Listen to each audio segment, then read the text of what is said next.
Good morning बच्चों। समाजशास्त्र में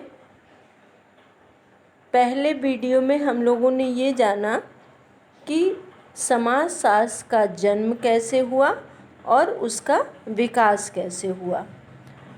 अब पहले चैप्टर में जिसका नाम है समाजशास्त्र एवं समाज में हम लोग ये जानेंगे बच्चों कि समाजशास्त्र क्या है। तो समाजशास्त्र विषय समाज का व्यवस्थित, क्रमबद्ध या वैज्ञानिक अध्ययन है। यानी समाज के व्यवस्थित और क्रमबद्ध अध्ययन को समाजशास्त्र कहते हैं।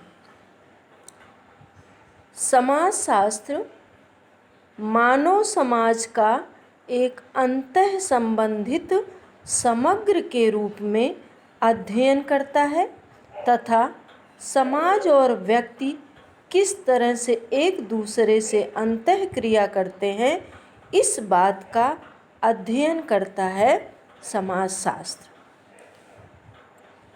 यानी समाजशास्त्र विषय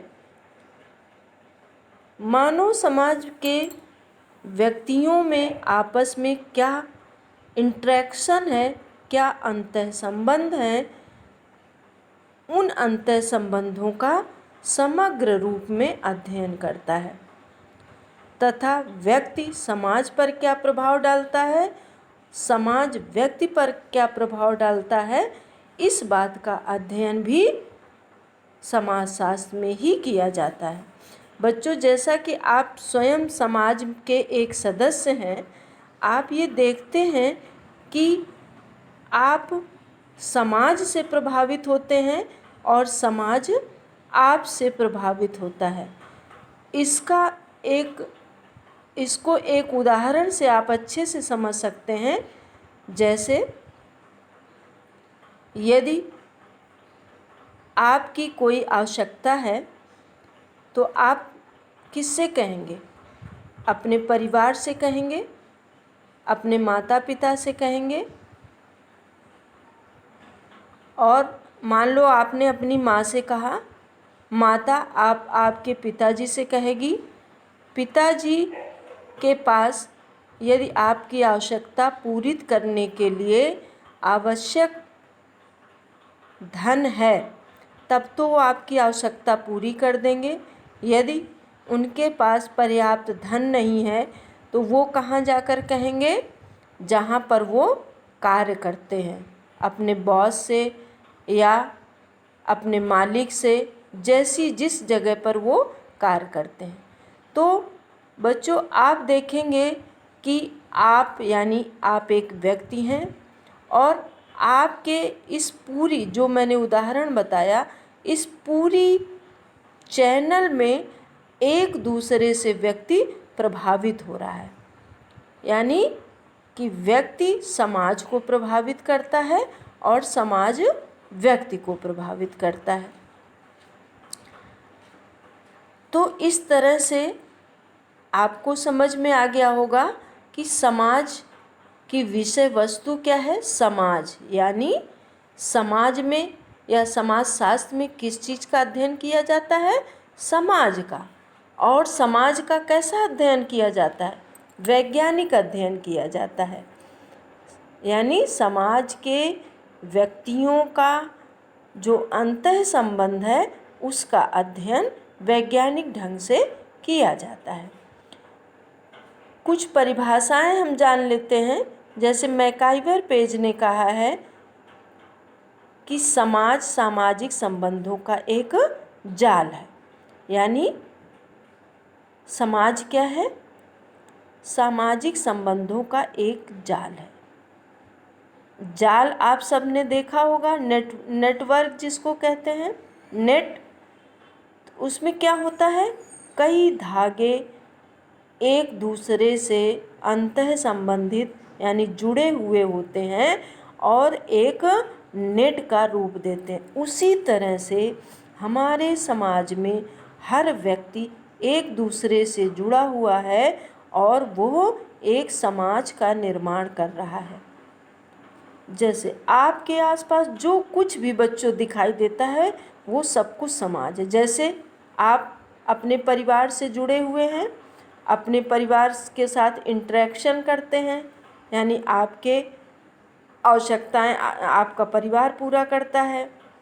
परिवार आपसे भी कुछ अपेक्षाएं करता है, उन्हें आप, जैसे आपके माता पिता आपसे अपेक्षा करते हैं कि आप अच्छी पढ़ाई करें, सुबह जल्दी उठें, स्कूल जाएं, अपना सामान स्वयं रखें, तो और आप ऐसा करने लगते हैं, यानी उनकी अपेक्षाओं से आप प्रभावित हो रहे हैं।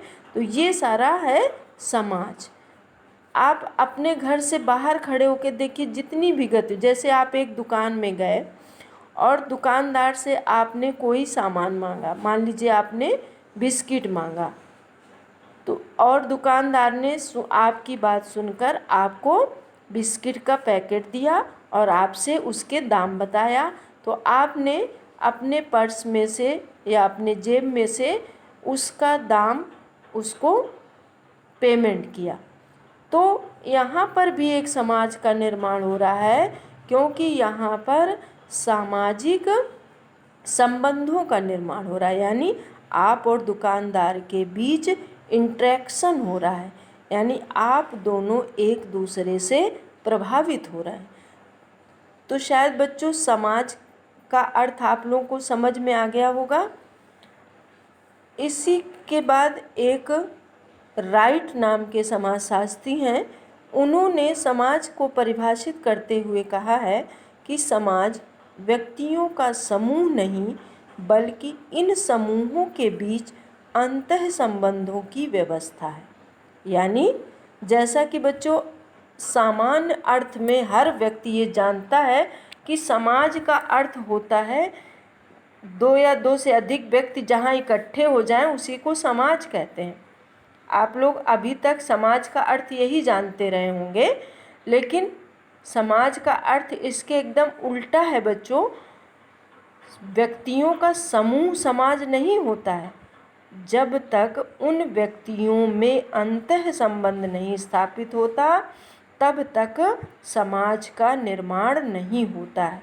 जैसा कि हमने अभी कई उदाहरण बताए, मान लीजिए कि आप सब्जी वाले दुकान में सब्जी खरीदने जाते हैं, आपने सब्जी वाले से जो जो सब्जियां बताई उसने और जितनी मात्रा बताई उसने वो सब्जियां उतनी ही मात्रा में तौलकर आपको दिया, और आपने उन सब्जियों का, आपको सब्जी वाले ने दाम बताया और आपने उसको दाम पेमेंट किया।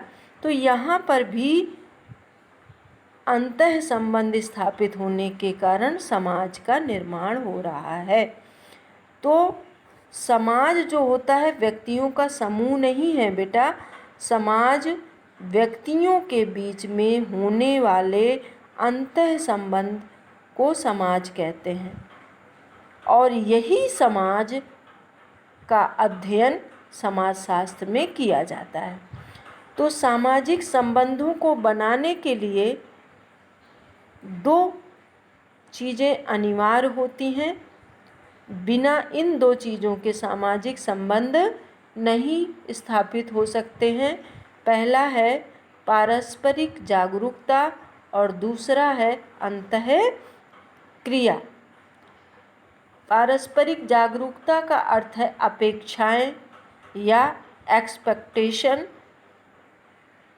इसका मतलब ये होता है कि जब दो व्यक्ति हों और दोनों व्यक्तियों को आपस में कुछ अपेक्षाएं हों, और उन अपेक्षाओं को या तो वो भाषा के माध्यम से या लिखित या सांकेतिक या मौखिक किसी भी रूप में एक व्यक्ति दूसरे व्यक्ति से कुछ कहता है और दूसरा व्यक्ति उसकी कही हुई बात पर प्रतिक्रिया व्यक्त करता है, यानी इंटरैक्ट करता है, अंतःक्रिया करता है।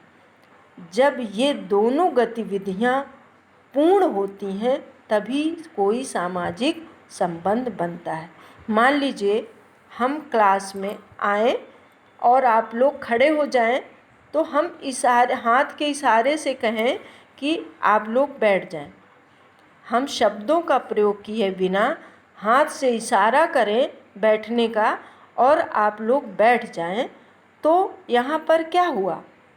मतलब आप अभिवादन में खड़े हुए, एक शिक्षक ने बच्चों को उसकी प्रतिक्रिया स्वरूप ये अपेक्षा किया कि बच्चे बैठ जाएं, तो उसने हाथ से इशारा किया और बच्चे बैठ गए, यानी उसकी प्रतिक्रिया किया बच्चों ने। अंतःक्रिया यही है, इंटरेक्शन यही है। तो यहाँ पर सामाजिक संबंध का निर्माण हो गया, और जब सामाजिक संबंध का कहीं भी निर्माण हो जाता है तो वहाँ पर समाज का निर्माण हो जाता है, यानी वहाँ पर समाज स्थापित हो गया, और यही समाजशास्त्र की विषय वस्तु होता है। अगर आपसे बच्चों ये पूछा जाए या ये कहा जाए कि समाज के कौन कौन से तत्व जरूरी हैं, यानी किन किन घटकों से समाज बनता है या किन किन आवश्यक तत्वों से समाज बनता है, तो आप ये कहेंगे कि 3 मुख्य तत्व ऐसे हैं जिनके बिना समाज का निर्माण नहीं हो सकता है। तो इसके लिए सबसे पहली आवश्यकता है बच्चों व्यक्तियों की बहुलता, यानी कभी भी एक अकेला व्यक्ति समाज का निर्माण नहीं कर सकता है। इसके लिए क्या आवश्यक है? कम से कम 2 व्यक्ति हों या इससे अधिक हों। इसीलिए कहा गया है कि व्यक्तियों की बहुलता माने बहुत लोग। दूसरी आवश्यकता है समाज के निर्माण की सामाजिक संबंध, यानी उन व्यक्तियों में सामाजिक संबंध स्थापित होना बहुत ज़रूरी है, जिसके लिए अभी मैंने पहले जस्ट इसके बताया 2 चीज़ें आवश्यक हैं, पारस्परिक जागरूकता और अंतःक्रिया। जब तक ये दोनों चीज़ें नहीं होंगी सामाजिक संबंध नहीं बनेंगे। तीसरी चीज़ है समाज के निर्माण के लिए आवश्यक सामाजिक अंतःक्रिया, यानी व्यक्तियों, यदि कई व्यक्ति इकट्ठे हों उनमें सामाजिक संबंध भी स्थापित हो जाए, लेकिन यदि उनके बीच में इंटरेक्शन नहीं होगा, यानी ऐसी कोई क्रिया नहीं होगी जिससे अगला व्यक्ति प्रभावित हो, तो समाज का निर्माण नहीं होगा। यानी व्यक्ति एक से अधिक हों, उनके बीच में सामाजिक संबंध हों और उन सामाजिक संबंधों में अंतःक्रिया स्थापित हो, तभी कोई समाज का निर्माण हो सकता है।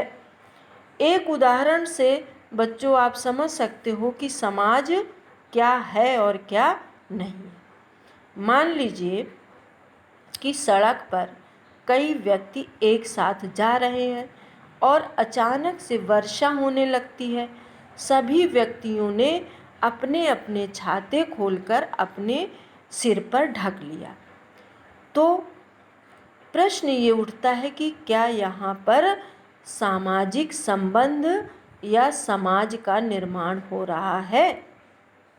तो बच्चों यहाँ पर सामाजिक संबंधों का निर्माण नहीं हो रहा है। क्यों नहीं हो रहा है? क्योंकि वो व्यक्ति एक दूसरे से प्रभावित नहीं हुए हैं, वो वर्षा से प्रभावित हुए हैं, जो कि सामाजिक तत्व नहीं है। जब वो व्यक्ति एक दूसरे से प्रभावित होते तब ये कहा जाता कि समाज का निर्माण हो रहा है, यानी उनमें सामाजिक संबंध स्थापित हो रहे हैं। इसी तरह मान लीजिए स्टेशन पर ट्रेन के इंतज़ार में कई व्यक्ति बैठकर इंतज़ार कर रहे हैं और वह व्यक्ति आपस में बातचीत करने लगते हैं, आपस में नाश्ता शेयर करने लगते हैं, तो वहाँ पर समाज का निर्माण हो रहा है। क्यों? क्योंकि वो लोग एक दूसरे से इंटरेक्ट हो रहे हैं, एक दूसरे से प्रभावित हो रहे हैं। तो बच्चों अब आप लोगों को समाज क्या है और क्या नहीं है ये शायद अच्छे से समझ में आ गया होगा। यदि आपसे ये प्रश्न किया जाए कि क्या मनुष्यों के बीच में ही समाज निर्मित हो सकता है, तो बच्चों इसका उत्तर होगा ना। क्योंकि हर जीव जंतु में आपने देखा होगा समाज का निर्माण होता है। जैसे अगर कोई मीठी वस्तु आप कहीं पर डाल दीजिए तो एक चींटी आएगी, उसके बाद हजारों चींटियां वहाँ पर उपस्थित हो जाएंगी। इसका अर्थ क्या हुआ कि एक चींटी ने उन सभी चींटियों को सूचना दे दी कि वहाँ पर ऐसी खाद्य वस्तु है जहाँ पर चलो। तो यानी कि उन लोगों में भी सामाजिक संबंध स्थापित होते हैं, भले उनमें भाषा का या किसी भी तरह की भाषा का प्रभाव नहीं होता। उनकी अपनी निजी भाषा होती है जिसके माध्यम से वो लोग इंटरेक्ट करते हैं। यानी हम ये कह सकते हैं कि समाज केवल मनुष्यों में ही नहीं बल्कि पशु पक्षियों या अन्य जीवों में भी पाया जाता है। तो बच्चों, आप लोगों को समाज शास्त्र क्या है और समाज क्या है ये अच्छे से समझ में आ गया होगा। जिसको जो ना समझ में आए मुझे आप लोग मैसेज करिए, मैं आप लोगों को रिप्लाई दूंगी और अच्छे से समझाऊंगी। थैंक यू बच्चों।